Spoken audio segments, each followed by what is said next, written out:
Қала әкімдігінің есептік кездесуінде бірнеше мәрте жолаушылар тасымалдайтын кәсіпорындарға қатысты түйткіл мәселелер көтерілген болатын. Негізінен автобустардың жарамсыздығы мен көрсетілетін қызметтің сапасына дақ түсіп жатты. Қала әкімдігі бұл сұрақты назарға алды. Нәтижесінде автобус паркі жаңа көліктермен толықты. Алдымен 101-ші бағытқа қосымша техника сатып алынды. Жуырда тағы 15 жаңа автобус қосылды. Облыс әкімінің тапсырмасына сәйкес партнер авто серіктестігі жаңа көліктермен толықты. Жаңа автобустар ыңғайлы әрі барлық талаптарға сай, сондай-ақ қосымша пештер де қарастырылған.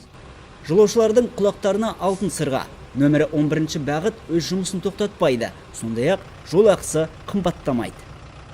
Жол ақысы өзгермейді, сондай-ақ әлеуметтік аз қамтылған азаматтарға қарастырылған жеңілдіктер 2019 жылдың 1-ші тоқсанында да қарастырылып отыр.